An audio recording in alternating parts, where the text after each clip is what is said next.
जी हाँ, पिछले लेक्चर में हम लोग जो है ना क्वेश्चन नंबर 1 से लेकर 20 तक देखने का प्रयास किया था। आज 21 से लेकर 40 तक प्रश्न को सॉल्व करेंगे। साइंस का यह प्रश्न है। सबसे पहले स्वागत है आप सभी का मंथन क्लासेस के इस यूट्यूब चैनल पे। मैं पीके गुप्ता आप सभी का स्वागत करता हूँ। क्वेश्चन नंबर 21 कहता है कि दो तंत्रिका कोशिका के मध्य खाली स्थान को क्या कहते हैं। दो तंत्रिका के मध्य खाली स्थान को क्या कहते हैं। तो इसमें है ऑप्शन में द्रुमिका, सिनैप्स, एक्सॉन और आवेग। तो इसका आंसर हो जाएगा सिनैप्स। हम लिखाए थे भी इस क्लास में इस वीडियो की बात को कि दो तंत्रिका कोशिका के मध्य खाली स्थान को सिनैप्स कहते हैं। क्या कहते हैं? सिनैप्स। दो तंत्रिका कोशिका के मध्य खाली स्थान को क्या कहते हुआ? सिनैप्स। सिनैप्स के नाम से जानते हैं। एक्सॉन, आवेग और ये द्रुमिका, ये कुछ अलग ऑप्शन है। द्रुमिका तो अलग ऑप्शन है। यहाँ पे एक्सॉन और साइटोन उसका भाग होता है, आवेग को वो प्राप्त करता है, बस में ना। और द्रुमिका उसके डेंड्रॉन वाले भाग को कहा जाता है और सिनैप्स ही उसके खाली स्थान को कहा जाता है। नंबर ऑफ क्वेश्चन 22 में ध्यान देंगे। 22 कहता है कि पराग कोश में क्या होता है। पुष्प के ऊपर में जो है ना एक बहुत पतली चावल के दाने की तरह पीले रंग का एक कोश होता है जिसको हम पराग कोश कहते हैं। पराग कोश में पीले रंग का पाउडर होता है, इसको हम परागकण कहते हैं। क्या कहते हैं? परागकण। इसका आंसर हो जाएगा डी ऑप्शन। पराग कोश में होता है परागकण। क्या होता है? परागकण। आगे कह रहा है 23 नंबर क्वेश्चन में कि विकासीय दृष्टिकोण से, ये पूछा गया प्रश्न है पिछले ईयर्स में, कि विकासीय दृष्टिकोण से हमारी किससे अधिक समानता है। विकासीय दृष्टिकोण से हमारी किससे, हमारी मतलब मनुष्य का समानता किससे अधिक है।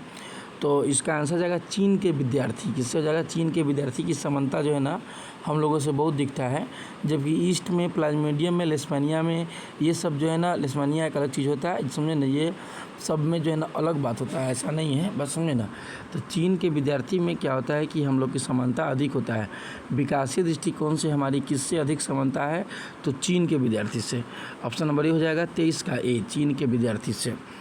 अगला है 24 नंबर क्वेश्चन। मुकुलन द्वारा अलैंगिक जनन होता है। मुकुलन द्वारा अलैंगिक जनन होता है, तो इसमें ऑप्शन कोई नहीं दिया गया है। अमीबा में जो है ना द्विखंडन होता है या बहुविखंडन होता है। ईस्ट में भी जो है ना एक खंडन की क्रिया होती है। प्लाज्मोडियम में भी ऐसा ही बात है, जबकि लेशमानिया दे रहा है। इसका आंसर ज़्यादातर खास तौर पे होता है हाइड्रा। क्या होता है? हाइड्रा। इसका आंसर होता है खास तौर पे हाइड्रा। क्वेश्चन पूछेगा कि मुकुलन की क्रिया किस में होती है, तो हाइड्रा में। हाइड्रा एक कोशिकीय जीव होता है जो अलैंगिक जनन की प्रक्रिया करता है और उसमें मुकुलन होता है। मुकुलन को हम कई बार बता चुके हैं कि मुकुलन को अंग्रेजी में बर्डिंग कहते हैं। क्या कहते हैं? बर्डिंग। इसमें छोटा सा जो है एक उभार निकलता है और उसी उभार के आधार पर काम होता है, बात समझे ना। नेक्स्ट, तो ये 23 का आंसर हो जाएगा चीन के विद्यार्थी और 24 का हो जाएगा हाइड्रा। क्या हो जाएगा? हाइड्रा। जो ऑप्शन में नहीं दिया गया है, डी नंबर में आप हाइड्रा लगा सकते हैं, डी नंबर में हाइड्रा लिख सकते हैं अपने कॉपी में। नेक्स्ट क्वेश्चन है क्वेश्चन नंबर 25 की तरफ ध्यान देंगे। 25 क्वेश्चन कहता है कि पाइरूवेट के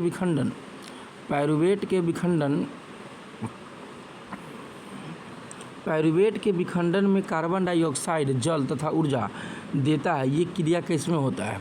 मैंने पाइरूवेट के विखंडन में जब कार्बन डाइऑक्साइड भी उत्पन्न होता है, दूसरा जल भी बनता है और ऊर्जा बनता है, बात समझ ना जी। तो ऊर्जा, जल और जो है ना कार्बन डाइऑक्साइड, ये सभी का निर्माण जो है ना माइटोकॉन्ड्रिया में होता है। कहाँ होता है सभी का निर्माण? माइटोकॉन्ड्रिया में। तो पाइरूवेट के विखंडन में जल और ऊर्जा, जबकि वही इथाइल अल्कोहल इत्यादि कहा था तो एक उसका द्रव में बनता है, हरित लवक और केंद्र की अलग बात होगी, लेकिन इसमें माइटोकॉन्ड्रिया आंसर होगा। मतलब कि माइटोकॉन्ड्रिया में भारी मात्रा में ऊर्जा, जल और कार्बन डाइऑक्साइड बनता है। क्वेश्चन नंबर 25 का आंसर हो जाएगा बी। क्या होगा? B, mitochondria. हरित लवक के बारे में बता दें तो हरित लवक पेड़ पौधे में पाया जाता है। केंद्रक बता दें तो दोनों पादप कोशिका, जंतु कोशिका दोनों में पाया जाता है और दोनों के अंदर भरे द्रव को कोशिका द्रव कहते हैं। क्वेश्चन नंबर 26 की तरफ बढ़ेंगे। निम्न में से कौन सा पदार्थ लेंस बनाने के लिए प्रयुक्त नहीं किया जा सकता है? देखिए, जिससे प्रकाश आर पार हो जाता है उसे लेंस बनाया जाता है, जिससे प्रकाश आर पार नहीं होता है उसे लेंस नहीं बनाया जाता है। तो जल से ही प्रकाश आर पार हो जाएगा, कांच से ही प्रकाश आर पार हो जाएगा, प्लास्टिक से प्रकाश आर पार हो जाएगा, लेकिन मिट्टी से प्रकाश आर पार नहीं होगा। अर्थात मिट्टी से जो है ना कांच, लेंस नहीं बनाया जा सकता है। मिट्टी से लेंस जो है नहीं बनाया जा सकता है। इसका आंसर हो जाएगा मिट्टी। क्या हो जाएगा यहाँ पे? मिट्टी। तो फिर से एक बार देख लीजिए क्वेश्चन को। निम्न में से कौन सा पदार्थ लेंस बनाने का प्रयुक्त नहीं किया जा सकता है? तो इसका आंसर हो जाएगा मिट्टी, क्योंकि इन सभी से प्रकाश आर पार हो सकते हैं लेकिन मिट्टी से प्रकाश आर पार नहीं होता है। किसी बिंब का वास्तविक प्रतिबिंब समान आकार प्राप्त करने के लिए बिंब को उत्तल लेंस के सामने कहाँ रखेंगे?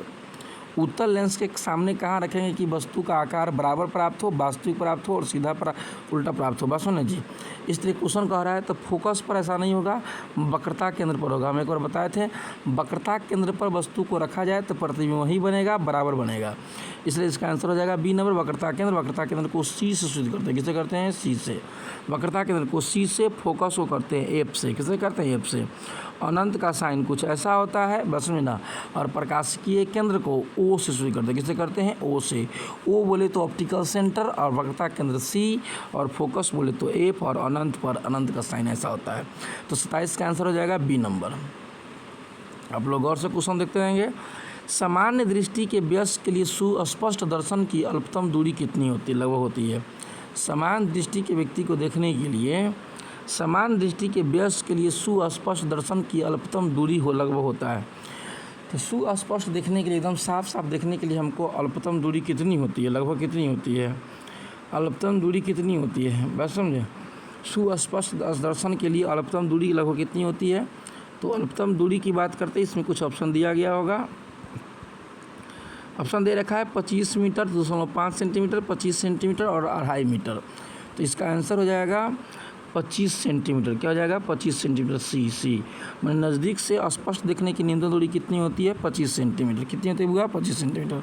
लोहे का परमाणु संख्या कितना होता है? अच्छा, आसान क्वेश्चन है। लोहे का परमाणु संख्या, लोहा को एफ ही कहते हैं। क्या कहते हैं? एफ ही। इसका संकेत होता है एफ ही। लोहा को, लोहा एक धातु है। लोहा एक क्या हुआ? धातु है। इसका जो है ना गलनांक अधिक होता है, लगभग 1800 डिग्री सेल्सियस के तापमान इसका गलनांक होता है। इसका आंसर हो जाएगा ऑप्शन 26। क्या जगह ऑप्शन यहाँ पे 26 से। इसका ऑप्शन रहेगा 26 से। लोहे का परमाणु संख्या कितना होता है? वो यहाँ पे 26 से। कोई विलयन लाल लिटमस को नीला कर देता है तो उसका पीएच मान कितना होगा? तो कोई विलयन है जो लाल लिटमस को नीला कर देता है तो इसका मतलब वो क्षार होगा। क्या होगा? क्षार। क्योंकि नीले लिटमस को जो लाल करता है, नीले लिटमस को लाल करता है उसको अम्ल कहते हैं, लेकिन यहाँ लाल लिटमस को नीला करता है उसका क्षार कहता है, क्षार होता है। तो इसका पीएच मान नहीं होगा। आप क्वेश्चन कीजिए, नहीं होगा।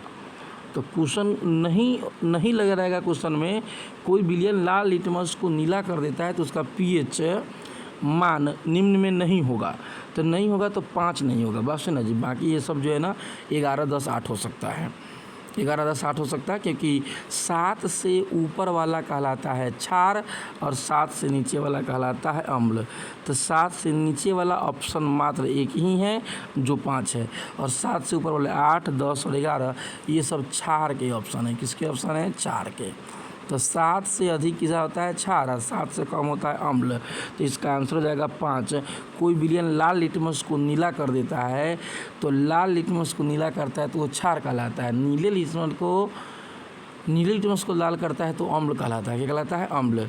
तो इसका आंसर हो जाएगा सी नंबर, 5। ठीक है। नेक्स्ट क्वेश्चन, आधुनिक आवर्त सारणी में वर्गों की कुल संख्या कितनी है?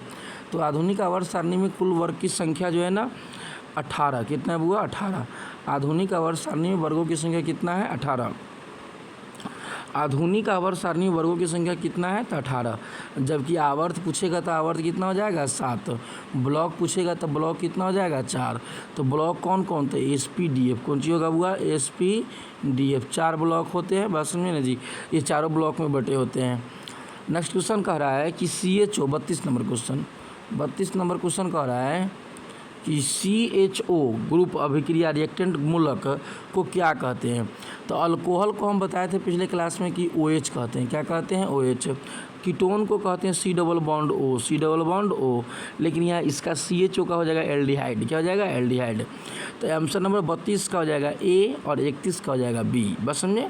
तो 32 का A एल्डिहाइड CHO। क्या हो जाएगा? CHO। नेक्स्ट क्वेश्चन की तरफ ध्यान देंगे फटाक से। 33, निम्नलिखित में कौन सा विद्युत परिपथ में विद्युत शक्ति को निरूपित नहीं करता है? विद्युत शक्ति का जो है ना संकेत होता है P। क्या होता है? P। तो ये P का कौन सा नहीं? तो P बराबर जो है ना होता है W/T। P बराबर क्या होता है? W/T। तो आप P के जगह पर W के जगह पर लिख सकते हैं VIT। क्या लिख सकते हैं? VIT।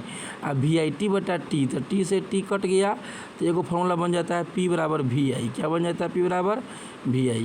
इसका मतलब ये तो होगा भाई कि P बराबर VI आ गया। फिर जो है ना भी के बराबर भी स्क्वायर बटा आर भी होता है, आई आर स्क्वायर भी होता है, लेकिन आई 2p नहीं हो सकता है, आई 2p नहीं हो सकता है। तो यहाँ पे निम्नलिखित में कौन सा विद्युत परिपथ में विद्युत शक्ति को निरूपित नहीं करता है? तो विद्युत शक्ति को निरूपित नहीं करता है ए नंबर। आई 2p कोई आंसर ऑप्शन नहीं होता है, लेकिन आई आर स्क्वायर मान लीजिए कि v बराबर हम रख देंगे आई आर, वी बराबर यहाँ पे पी आई वी आई है, लेकिन v बराबर फॉर्मूला ओम के नियम से होता है आई आर। क्या होता है? I R. तो आई आर रख देंगे, आई आर गुना आई, तो यहाँ पे जो है ना फिर आई स्क्वायर आर हो सकता है, आई स्क्वायर आर हो सकता है। तो इस तरीक़ा से फार्मूला बहुत बनता है इसका अलावा 7-8 फार्मूला बनते हैं, जिसमें ये तीनों होगा, जिसको आई आर स्क्वायर और वी स्क्वायर अपॉन आर और पी बराबर वी आई, ये तीन होगा, लेकिन आई 2p नहीं होगा, आई 2p नहीं हो सकता है।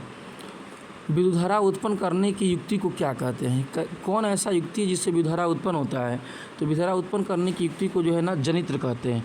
जनरेटर से जो है ना विद्युत धारा उत्पन्न होता है, गैल्वेनोमीटर से जो है ना मापा जाता है, ए मीटर से धारा प्रवाहित हो रहा है कि नहीं मापा जाता है। मीटर तो ऐसे ही सिंपल शब्द है, मीटर प्रत्येक में जुड़ा होता है। तो जनित्र से जो है ना विद्युत धारा उत्पन्न की जाती है। लघु पथन के समय परिपथ में धारा का मान बढ़ जाता है। क्या होता हुआ? बढ़ जाता है। लघु पथन के समय जब ओवरलैपिंग होता है, लघु पथन होता है, शॉर्ट सर्किट होता है, जहाँ पे तार गल कर नीचे गिर जाता है, तो उसमें लघु पथन कहते हैं, ओवरलैपिंग कहते हैं। तो ओवरलैपिंग के समय, लघु पथन के समय परिपथ में विद्युत धारा का मान क्या होता है? बहुत अधिक बढ़ जाता है, जिससे तार गर्म हो जाता है, तार गर्म होकर गल जाता है, गल होकर जो ना तार टूट जाता है, शॉर्ट सर्किट लगता है। इसके लिए MC भी लगा होता है। यदि ऐसा होता है एक शॉर्ट सर्किट लगने से पहले, तो MC भी रहता है। मिनिएचर सर्किट ब्रेकर लगा होता है, जो मिनिएचर सर्किट ब्रेकर क्या होता है उसको रोकता है शॉर्ट सर्किट होने से। निम्न में कौन सा जैव मात्रा ऊर्जा का उदाहरण नहीं है? कौन सा जैव मात्रा ऊर्जा का उदाहरण नहीं है? क्वेश्चन निम्न में से कौन सा जैव मात्रा ऊर्जा का उदाहरण नहीं है? तो लकड़ी, गोबर गैस, नाभिकीय ऊर्जा, कोयला। तो एक हो जाएगा लकड़ी, इसका आंसर हो जाएगा कि ये जैव मात्रा का उदाहरण नहीं है।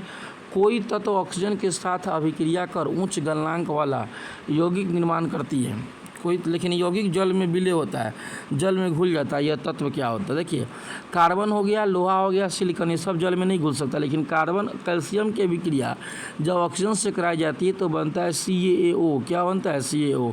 कली चूना, तो कली चूना को रखने पर जो है ना ये जो है ना पानी में विलय हो जाता है, ये घुल सकता है, ये घुल जाता है पानी में। बस समझे? नेक्स्ट क्वेश्चन कह रहा है, नेक्स्ट क्वेश्चन, एथेन का आणविक सूत्र क्या होता है? एथेन का आणविक सूत्र क्या होता है? Ethane, methane, ethane. इथेन का फॉर्मूला भी लिख रहा है C2H6, तो C2 हो गया और H6, यहाँ पे 4, 5, 6 और 7 है ना। तो इसका मतलब ये नहीं होगा, C2H6 कह रहा है। एथेन, मीथेन, एथेन, लेकिन इथेन का तो सूत्र होना चाहिए C2H8 होना चाहिए। मीथेन, एथेन गलत है, C2H होना चाहिए। 2 दूना 4 2 6 सही तो है।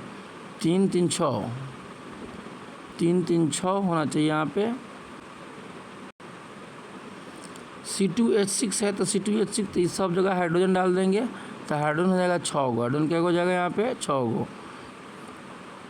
यहाँ भी हाइड्रोजन डलाएगा, सब जगह हाइड्रोजन डलाएगा, ठीक है ना।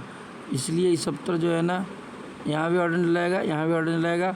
तो 1 2 3 4 5 6, देखिए एक सिंगल बॉन्ड, एक ये हो गया, 2 गो। मैं कलर चेंज कर ले रहा हूँ, कलर चेंज करके यहाँ पे एक हाइड्रोजन, एक सिंगल बॉन्ड, एक सिंगल बॉन्ड यहाँ पे 2 3 3, यहाँ पे 4, यहाँ पे 5, यहाँ पे 6 और बीच में 1 हो गया तो 7। तो इसका आंसर हो जाएगा B का 7। क्या हो जाएगा? B का 7। 7 सिंगल बॉन्ड बनेंगे तो 7 कोवैलेंट बॉन्ड बनेगा। सहसंयोजक बंधन की संख्या कितना हो गया यहाँ पे? 7। तो एथेन का आणविक सूत्र C2H6 होता है, तो इसमें 7 सहसंयोजक बनता है। ओजोन के अणु में ऑक्सीजन की संख्या कितनी होती है? तो ओजोन का फॉर्मूला होता है O3। क्या होता है? O3। इसका आंसर हो जाएगा 3 मतलब अणु की संख्या कितना होता है? 3 होता है, तो O3 में 3 हो गया। अब हम 40 की तरफ बढ़ते हैं। नेक्स्ट अगला क्वेश्चन, आज के वीडियो का लास्ट क्वेश्चन रहेगा, क्वेश्चन नंबर 40। क्वेश्चन नंबर 40 है कि मनुष्य के वृक्क एक तंत्र का भाग है जो किससे संबंधित है? वृक्क जो है ना एक तंत्र का भाग है। मनुष्य के वृक्क एक तंत्र का भाग है जो किससे संबंधित है? तो श्वसन से तो फेफड़ा संबंधित होता है, श्वसन से क्या होता है बुआ, फेफड़ा संबंधित होता है। अब परिवहन से हृदय संबंधित होता है। परिवहन से क्या होता है, हृदय जिसको हट बोलते हैं। अब पोषण से संबंधित होता है पाचन तंत्र, जिसको छोटी आंत, बड़ी आंत, आमाशय, अग्नाशय कहते हैं। और उत्सर्जन से संबंधित है किडनी। इसका आंसर 40 का सी हो जाएगा।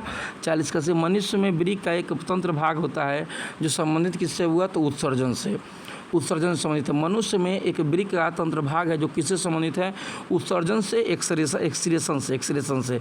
तो न्यूट्रिशन पोषण से संबंधित है पाचन तंत्र, और शोषण से संबंधित है फेफड़ा, परिवहन से संबंधित है हृदय, और उत्सर्जन से संबंधित हो जाएगा किडनी। बोले तो वृक्क, नेफ्रॉन, वृक्काणु, जो कहिए। 40 का आंसर हो जाएगा सी। इसी के साथ आज का क्लास यहीं पे करते हैं समाप्त। तत्काल बहुत बहुत धन्यवाद आप सभी लोग को इतना वीडियो देखने के लिए। और नेक्स्ट क्लास में हम लोग मिलेंगे 41 से 60 तक। आज के लिए बहुत बहुत धन्यवाद।